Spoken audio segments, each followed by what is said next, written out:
नमस्ते, मैं डॉक्टर निर्मला कुमावत सारे क्लासेस में आप सभी का स्वागत करती हूँ। आज मैं आपके सामने लेकर आई हूँ हिंदी की वर्णमाला। हिंदी की वर्णमाला जो राजस्थान के जो प्रतियोगी परीक्षाएं हैं, अक्सर उसमें इस वर्णमाला से संबंधित कई प्रश्न पूछे जाते हैं। तो मेरा यह प्रयास हो सकता है आपके कुछ काम आए। तो हम जब वर्णमाला पढ़ते हैं तो उससे पहले मैं आपको साधारण से एक बात बताना चाहूंगी कि भाषा जो होती है, उस भाषा में जो मनुष्य जो है अपने भावों और विचारों को जिस माध्यम से प्रस्तुत करता है वो क्या होती है? भाषा होती है। लेकिन भाषा का जो निर्माण होता है वो निर्माण किन से होता है? 3 तत्वों से होता है। वो तत्व कौन कौन से हैं? वर्ण, शब्द और वाक्य। वर्ण, शब्द और वाक्य से भाषा का निर्माण होता है। भाषा जो कि किससे बना हुआ है? जो संस्कृत के भाष शब्द से बना है, जिसका अर्थ क्या होता है? जिसका अर्थ होता है प्रकट करना। प्रकट क्या करना? मनुष्य अपने भावों और विचारों को प्रकट करने के लिए जो माध्यम चुनता है वो क्या होता है?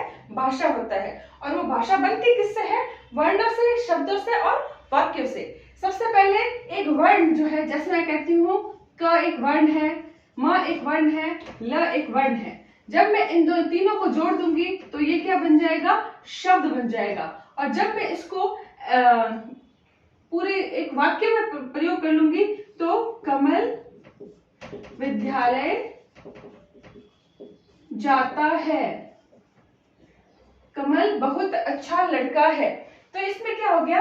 वर्णों के सहयोग से हमने शब्द बनाए, इन शब्दों के सहयोग से हमने वाक्य बनाए और इन वाक्यों के माध्यम से हमारी एक भाषा तैयार हुई और उससे हमने अपने विचारों को दूसरों के सामने और उनके विचारों को समझने का प्रयास किया। वो माध्यम क्या होता है? भाषा होता है। ये तो साधारण सी बात थी कि भाई भाषा जो है वो भाषा के निर्माण के लिए 3 तत्व जो है वो उत्तरदायी होते हैं। वो 3 तत्व कौन से हैं? वर्ण, शब्द और वाक्य। हम जैसे आज पढ़ेंगे क्या? वर्ण। वर्ण जो है हिंदी वर्णमाला में वर्ण कितने प्रकार के होते हैं? 2 प्रकार के होते हैं। कौन कौन से? स्वर, व्यंजन। स्वर और व्यंजन। स्वर जो है उसके बारे में आज हम चर्चा करेंगे। स्वर जो है उसके बारे में कहा जाता है कि हिंदी वर्णमाला में टोटल कितने स्वर होते हैं? 11 स्वर होते हैं। कौन कौन से? अ, आ, ई, उ, री, ए, ऐ, ओ और औ। ये कितने हो गए? 1 2 3 4 5 6 7 8 9 10 11। तो इसके क्या हो गए? स्वर हो गए। तो हिंदी वर्णमाला में कितने स्वर होते हैं ये कई बार परीक्षाओं में पूछा गया है। तो कई बार इसमें भी गलती कर देते हैं लोग। कई बार इस री को नहीं गिनते हैं और कई बार जो है पीछे पूछे जो अपन लिखते हैं अंग और अह, इसको भी काउंट करके और फिर लोग कह देते हैं कि 11 तो थे, 12 और 13 स्वर है, जबकि 13 स्वर नहीं है। प्रश्न आता है कि हिंदी वर्णमाला में कितने स्वर होते हैं? तो 11 स्वर होते हैं। फिर हम देखते हैं ऐसे भी प्रश्न आता है कि हिंदी वर्णमाला में मूल स्वर कितने होते हैं। पहले तो मैं आपको थोड़ा सा साधारण अर्थ बता देती हूँ। मूल स्वर का अर्थ क्या होता है? जो अपने आप में स्वतंत्र है, जो किसी के सहयोग से नहीं बने हैं। जैसे मैं कहती हूँ अ, ये किसी के सहयोग से नहीं बना है, लेकिन आ जो है किसी के सहयोग से बना है। किसके सहयोग से बना है? अ प्लस अ मिलकर क्या बनता है? आ बनता है। जैसे ये ई है, अ प्लस ई प्लस ई बराबर मिलके क्या बनता है? बड़ी ई बनता है। ये ऊ है तो ऊ प्लस ऊ मिलके क्या बनता है? बड़ा ऊ बनता है। ओ है, ए है तो ए प्लस ए मिलके क्या बनता है? बड़ा ए बनता है। तो इस तरीके से हम देखते हैं बाकी के जो स्वर है वो किसी न किसी संयोग से बने हैं। तो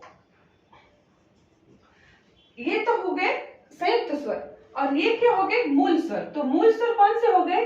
अ, ई, उ और री। तो मूल स्वर कितने हो गए? 4 हो गए। कौन कौन से? अ, ई, उ और री।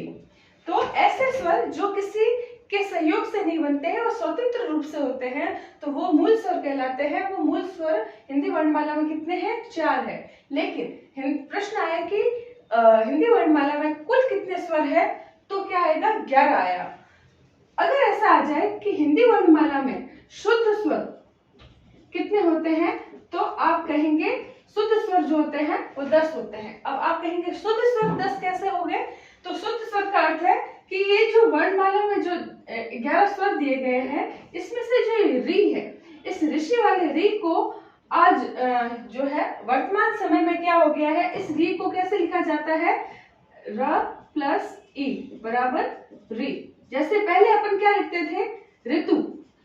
अब आजकल अपन कई लड़कियों का नाम भी देखते हैं, तो वो अपने नाम को इस तरीके से लिखना शुरू कर चुकी है, ऋतु। तो वो जो है री था वो परिवर्तित रूप में आ चुका है। तो ये भी प्रश्न कई बार परीक्षाओं में आया है कि हिंदी वर्णमाला में शुद्ध स्वर कितने होते हैं, तो वो कितने हैं? 10 है। फिर हम देखते हैं कि एक और प्रश्न बनता है कि हिंदी वर्णमाला में मात्राएं कितनी होती है, तो हिंदी वर्णमाला में मात्राएं होती है 10, क्योंकि अ तो अपने आप में एक मात्रा है, बाकी मात्राएं जो है वो 1 2 3 4 5 6 7 8 9 10 जो है वो टोटल मात्राएं होती है। और अगर कई बार प्रश्न ये भी बनता है कि वर्ण जो है, वर्ण की परिभाषा क्या है कि भाषा की सबसे छोटी इकाई क्या कहलाती है?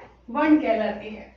ये तो हुई स्वर की साधारण बात कि साधारण रूप से स्वर जो होते हैं वो 11 होते हैं, और मूल स्वर जो है हिंदी वर्णमाला में वो 4 होते हैं, और जो बाकी के स्वर है वो क्या है? संयुक्त स्वर है, यानी कि किसी दूसरे स्वर के सहयोग से बने हैं, तो उसे क्या बोलते हैं? संयुक्त स्वर। ऐसे ही मूल स्वर जो है इसको और भी कई नामों से पुकारा जाता है, जिसके कारण अपन कई बार परीक्षा में भ्रमित हो जाते हैं कि यह प्रश्न कौन सा आया है। तो जैसे मूल स्वर है इसको और क्या बोलते हैं? नैसर्गिक स्वर। और क्या बोलते हैं? रूढ़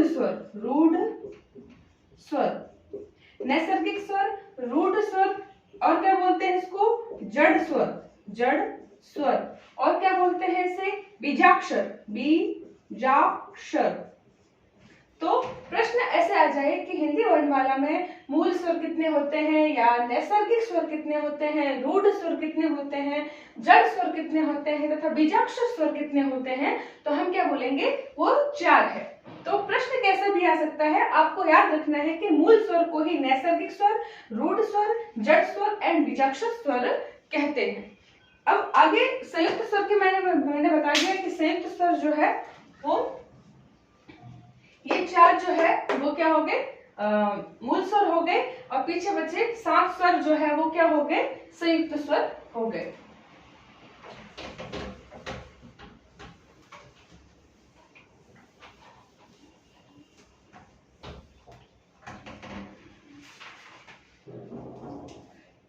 एक होता है, प्रश्न आता है कि सवर्ण या सजातीय स्वर, और एक होता है असवर्ण या विजातीय स्वर। सवर्ण यानी कि सजातीय स्वर और असवर्ण विजातीय स्वर, ये जो है वो कैसे होता है? सवर्ण सजातीय स्वर को क्या बोलते हैं? अपन ये अर्थ से समझ सकते हैं। सजातीय मतलब एक ही जाति मतलब जिन स्वरों का उच्चारण एक ही कंठ से, जैसे एक ही जगह से होगा, तो वह क्या होगा? सजातीय होगा। जैसे मैं कहती हूँ कि जो आपके स्वर थे क्या थे? अ, आ, ई, उ, वी, ए, आई, ओ और औ। तो अब इसके अंदर ये ये जो अ और आ स्वर जो है ये कहाँ से बोले जाते हैं? इसका जो उच्चारण जब हम करते हैं आ, तो हमारे कंठ से इसका उच्चारण होता है। तो ये दोनों ही स्वर जो है वो कंठ से उच्चारित होते हैं, इसलिए एक ही जाति के स्वर है। तो क्या हो गया, सजातीय स्वर हो गए अ आ। और क्या हो गया, ई और ई जो है वो किससे बोले जाते हैं, तालु से बोले जाते हैं, इसलिए क्या बोलते हैं इसको, तालुत्य स्वर बोलते हैं। एक और क्या है, ऊ, ये क्या है, ओष्ठ्य स्वर होते हैं, तो इसको क्या बोलते हैं, ओष्ठ स्वर। तो ये तीनों जो है वो दो के क्रम में जो है ये अपने अपने जाति मतलब एक ही स्थान से बोले जाते हैं। तो कंठ से बोले जाने वाले अ आ, तालु से बोले जाने वाले ई, ओष्ठ से बोले जाने वाले ऊ। ऐसे ही असवर्ण यानी कि विजातीय स्वर।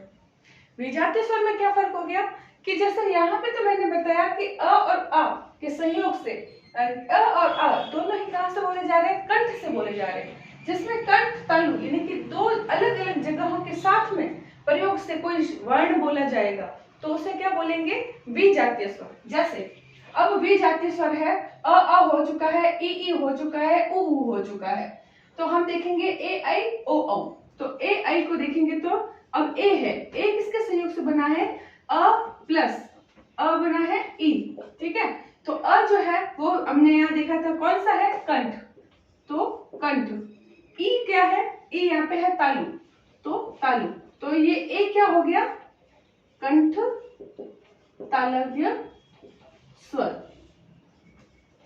ऐसे ही हम देखते हैं ऐ, ऐ किसके संयोग से बना, अ प्लस ए बराबर ऐ। ऐसे ही हम देखते हैं ओ, ओ किसके सहयोग से बना है, अ प्लस उ बराबर क्या है, ओ। तो अ क्या है, एक कंठ है, ऐसे उ क्या है, ओष्ठ्य है। तो इन दोनों को क्या बोलेंगे, ओ को क्या बोलेंगे, कंठोष्ठ्य, कंठोष्ठ्य स्वर है। तो अलग अलग उच्चारण से एक स्वर बोला जा रहा है, तो ये क्या हो गया, विजातीय, अलग जाति। दो अलग जाति यानी कि दो अलग स्थान से बोले जाने वाला जो स्वर है वो चार स्वर होते हैं। कौन कौन से हैं, ए आई ओ औ, ठीक है। इसके अलावा हम देखते हैं आगे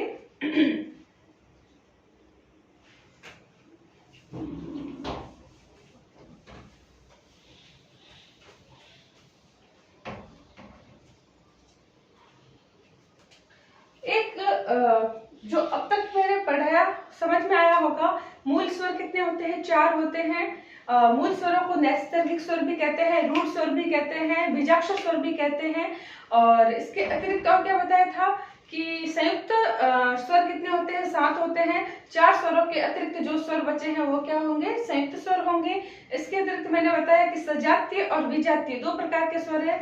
आपको प्रश्न में ऐसा पूछा जाता है, आप पुराने पेपर जब देखेंगे तो देखेंगे कि निम्नलिखित में से सजातीय स्वर है, तो सजातीय में ऑप्शन आ जाएगा।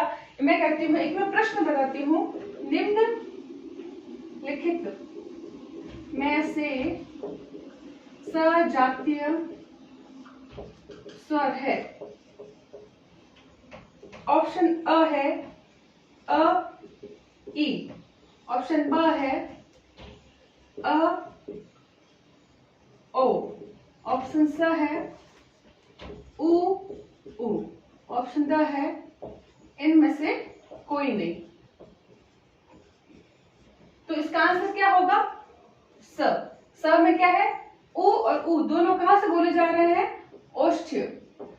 ये क्यों नहीं है, क्योंकि ये तो बोला जा रहा है किससे, कंठ से, और ई बोला जा रहा है किससे, तालु से। तो ये एक ही जाति, एक ही स्वर से उच्चारण स्थान से नहीं बोला जाने के कारण ये सजातीय स्वर नहीं है। इसको सजातीय स्वर को क्या बोलते हैं, और सवर्ण, सवर्ण स्वर भी कहते हैं। तो इस प्रकार से आपके प्रश्न बनते हैं।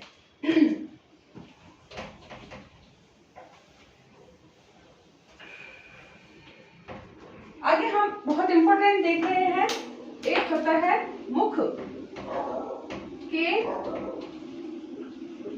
खुलने के आधार पर स्वर कितने प्रकार के होते हैं, 4 प्रकार के होते हैं। ये 4 प्रकार कौन से हैं, 1 2 3 और 4। इसे कहते हैं संवृत स्वर। एक है विवृत स्वर, एक है अर्ध संवृत स्वर और एक है अर्ध विवृत स्वर।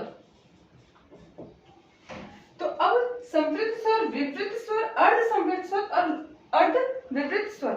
अब आपको परिभाषा याद नहीं रहे कोई बात नहीं, लेकिन आपको यह पता होना चाहिए कि विवृत का अर्थ क्या होता है, संवृत का अर्थ क्या होता है। तो उस ऑब्जेक्टिव में दिए गए किसी भी वर्ड से आप पता लगा सकते हैं कि इसमें कौन सा स्वर होगा।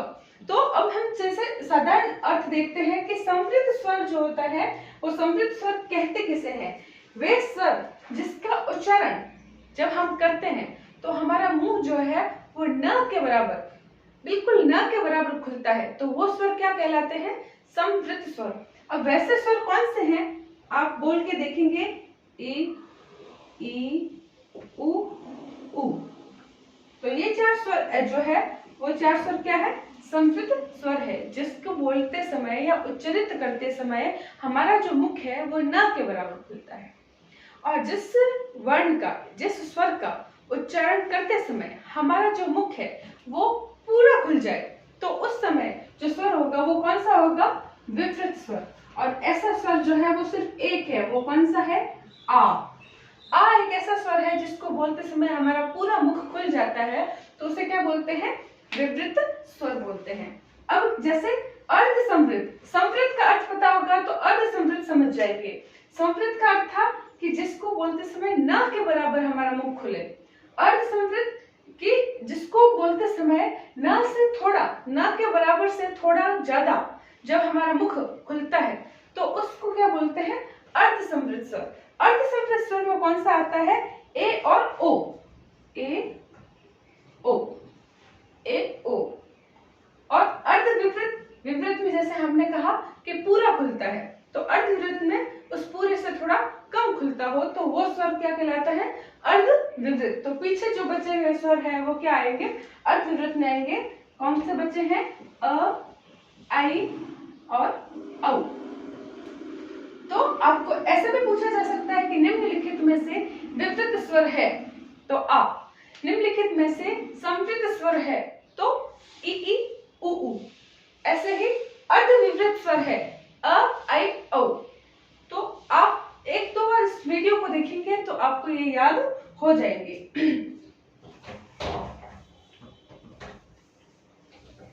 इससे संबंधित परीक्षाओं में कई प्रश्न आए हैं। नेक्स्ट वीडियो में मैं आपको उस प्रश्नों से भी रूबरू करवा दूंगी। अब जो है इसके अतिरिक्त एक और इम्पोर्टेंट प्रश्न जो है वो बनता है, इसका है ओष्ठाकृति। ओष्ठाकृति, ओष्ठाकृति के आधार पर जो स्वर होते हैं उन स्वरों के कितने प्रकार हैं? मुख्य रूप से वैसे है तो 2 प्रकार, लेकिन एक तीसरा प्रकार भी है। तो पहले बताते हैं 2 प्रकार कौन से हैं। एक तो प्रकार है वृत्ताकार स्वर, एक है अवृत्ताकार स्वर। वृत्ताकार स्वर और अवृत्ताकार स्वर का मतलब क्या हो गया? ऐसा स्वर जिसको बोलते समय हमारे ओष्ठ यानी कि होठ जो है वो क्या हो जाए? वृत्त की तरह गोल हो जाए, तो वो कौन से स्वर होंगे? वृत्ताकार होंगे। और जिस स्वर को बोलते समय हमारे होठ जो है ओ की तरह गोल ना हो, वृत्त की तरह गोल ना हो, तो वो स्वर कौन से होंगे? अवृत्ताकार स्वर होंगे। तो वृत्ताकार स्वर कौन कौन से हैं? उ, और कौन सा होगा? ओ, औ। तो बाकी जो पीछे बचे वो कौन से होंगे? अवृत्ताकार। अ, आ, ई, उ, सॉरी, ए, आई और ऋषि। तो ये है जो है वो वृत्ताकार स्वर है। अवृत्ताकार, माफी चाहूंगी, ऋषि नहीं। अवृत्ताकार स्वर है अ, आ, ई, ए, आई और वृत्ताकार स्वर है उ, ओ, औ। याद रखना 3, जहां पे 3 का जो 3 से जो वर्ड बन रहे हैं, 3 से जो वर्ण बन रहे हैं वो वृत्ताकार है। 3 से ही उ बनता है, 3 से बड़ा उ बनता है, 3 से ओ बनता है, 3 से औ बनता है। अब तीसरा जब मैं कह रही हूँ कि ओष्ठक प्रत्यय के आधार पर जो स्वर है वो होते तो मुख्य रूप से 2 प्रकार के हैं, लेकिन कई बार प्रतियोगी परीक्षाओं में यह प्रश्न आया है कि अर्धवृत्ताकार स्वर कौन सा होता है, तो वो कौन सा होगा, री। तो इसको हम क्या बोलते हैं, अर्धवृत्ताकार स्वर बोलते हैं।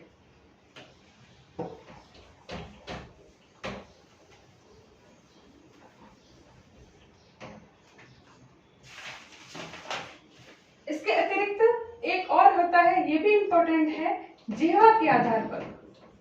जो जिह्वा है, हमारी जो जीभ है, उस जीभ के माध्यम से जो स्वर बोला जा रहा है, उच्चारित हो रहा है, उसमें भी 3 प्रकार है। कौन कौन से प्रकार है, अग्र, मध्य और पश्च। जीभ के अग्र यानी कि आगे, जीभ के आगे के हिस्से से जो स्वर बोला जाता है वो कौन सा होता है, अग्र स्वर होता है। मध्य से जो स्वर बोला जाता है वो कौन सा होता है, मध्य स्वर होता है। और पश्च यानी कि पीछे, जीभ के पीछे के हिस्से से जो स्वर बोला जाता है वो कौन सा होता है, पश्च स्वर होता है। अब हम देखते हैं मध्य से जो एक स्वर बोला जाता है वो एक ही है, वो कौन सा है, अ। तो जीवा के माध्यम से जो बोले जाने वाला जो स्वर है वो मध्य स्वर तो हो गया अ, और आगे के स्वर से जो आगे से जो बोला जाता है वो है ई, ए, आई। और पश्चिम पीछे के हिस्से से जो स्वर बोला जाता है वो कौन सा है, आ, ओ, औ, उ, उ। ये स्वर जो है वो क्या है, पश्चिम विभाग से बोले जाते हैं। इसके अतिरिक्त ये तो इतने ही प्रकार है इन स्वरों के। इन स्वरों से कई प्रश्न आपके परीक्षा में बनते हैं।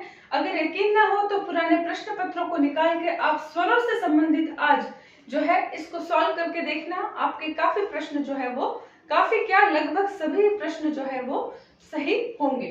एक और बात है वो यह कि जैसे मैंने आपको यहाँ बताया कि जो वर्णमाला के जो स्वर है जो 11 बताए हैं, इसके पीछे जो अपन कई बार जो स्पीड में जब अपन बोलते हैं अ आ इ ई उ ऊ ए आई ओ औ अंग अह, तो अंग अह के बारे में मैं बताना चाहूंगी कि जो अंग अह है, अंग अह जो है उसमें अंग जो है इसको तो बोला जाता है अनुस्वार, और अह जो है ये क्या होता है, विसर्ग। और प्रश्न आता है कि निम्न में से अयोग वाहक स्वर है, तो स्वर कौन से होते हैं, अंग अह होते हैं। तो अयोगवाह का अर्थ क्या, तो वे ध्वनियां जिनका किसी वर्ण के साथ कोई संबंध नहीं होता है तो वह क्या कहलाते हैं, अयोगवाह स्वर कहलाते हैं। तो अयोगवाह कहलाते हैं, सॉरी स्वर नहीं, अयोगवाह वर्ण कहलाते हैं। अंग जो है अनुस्वार है, यह किससे उच्चारित होता है, यह भी कई बार प्रश्न आता है, तो ये नासिका से उच्चारित होता है। और अंग अह जो है विसर्ग जो है वो किससे उच्चारित होता है, विसर्ग किससे उच्चारित होगा, अह, कंठ से। ठीक है, तो ये हो गए हमारे स्वरों से संबंधित क्लास। अब मैं नेक्स्ट क्लास में आपको बताऊंगी कि स्वर से संबंधित कौन कौन से प्रश्न जो है वो पुरानी परीक्षाओं में आ चुके हैं। धन्यवाद।